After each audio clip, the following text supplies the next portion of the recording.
I'm Tischler, founder of the New Horizons Golf Approach. Today I'd like to talk to you about a concept that's been prevalent in golf instruction these days. It's the concept of trying to get your axis of rotation on your ball or above the ball at address. We look at systems like Stack and Tilt and McAgrady's Lean and Load and other systems that have used their information. We'll find out that the golfers are trying to get set up in such a way where the ball position is much more forward in their stance, and they're trying to get the center of their shoulder rotation more over the ball at address. They want to keep that center rotation there as the club goes to the top of the backswing, and as they unwind, they add in hip drive so that as they come into the ball, they have proper secondary tilt through the ball, and they can actually get that club to drive through the ball and bottom out down in front of the golf ball. Well, in New Horizons Golf and the Power 3 Golf System, we use swing anchor techniques to accomplish this, and we'll find out that you can do this by establishing secondary tilt at address as well, or you can do it by having ball positions that's further back in your stance. You can do it as a rear anchor golfer, center anchor golfer, or front anchor golfer. So the key is using a counterbalance point in your golf swing that makes sure that the upper hub of your rotation is staying centered as it rotates back and through. So for example, if I was a rear anchor golfer, I'd step in with my right foot first, then my left, then my right. I go ahead and I lean to the right. I have now created secondary tilt. My head is much further back in the golf swing. However, we'll see if my head stays in position as I rotate back, down, and through, but there was never any adjustment in my head position. Instead of starting centered and trying to move into a secondary tilt position that's moved my head off the ball, and now having to move back into a centered position as that club goes to the ball, which takes a lot of compensation and eye-hand coordination, I've simply set up in a manner where I've preloaded that right side. I have that secondary tilt. My head is already back. We'll see that golfers that swing with a rear anchor swing anchor technique, their ball position is going to be much further back in their stance. Of course, wedges are going to be back by the back foot and the driver is going to move forward, but their whole pattern moves back in the stance. And in doing so, they can rotate in a counterbalanced manner as they go back and through.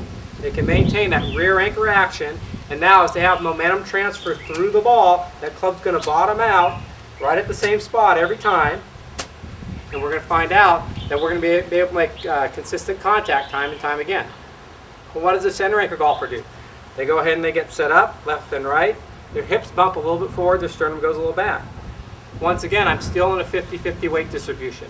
If my head stays in position as I swing back and through, we're going to see I still have the secondary tilt in the backswing.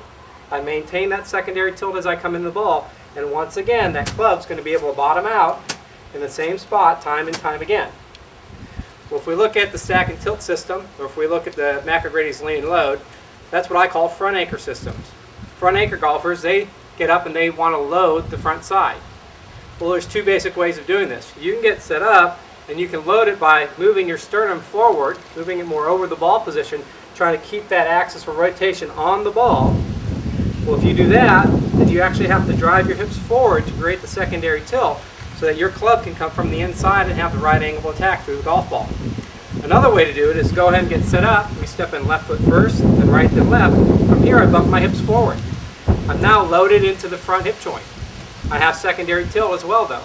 From here, if I simply swivel around that front hip joint, you're going to see, once again, my head is counterbalancing the action. There's no movement there. There's no movement in the rotation of my shoulders either.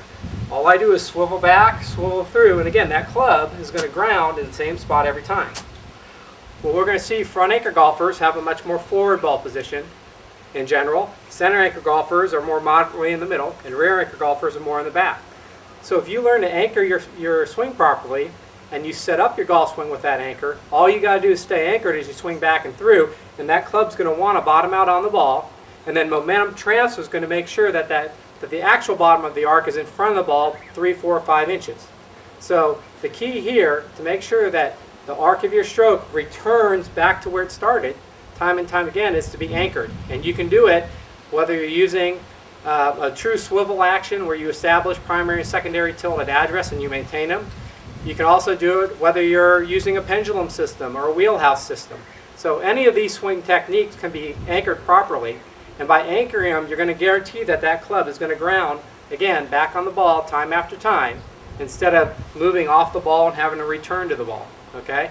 And again, even with systems that try to, like the stack and tilt, get the sternum over the ball to address, but do so by having either vertical or even slightly leaning forward spine angles, those ones have to make the adjustment of the hips, really making an aggressive lateral motion forward to get that secondary tilt coming down. That's a move that needs to be timed. And in my opinion, for a lot of players, it's a very difficult move to make. For certain players, it allows them biomechanically to make a good swing time and time again, and they find that it's a swing technique that they can manage. Other golfers find that there's too much movement. It's very difficult to manage. So the key is understand how your body works. Make sure you understand what your swing anchor is. Get your swing anchor established, maintain it during the golf swing, and then whatever technique you want to utilize, whether it's a pendulum technique, a swivel technique, a wheelhouse technique, hitting technique, or a throwing technique, just make sure you stay anchored, and that's going to give you the best opportunity to get that club to ground at the ball time and time again.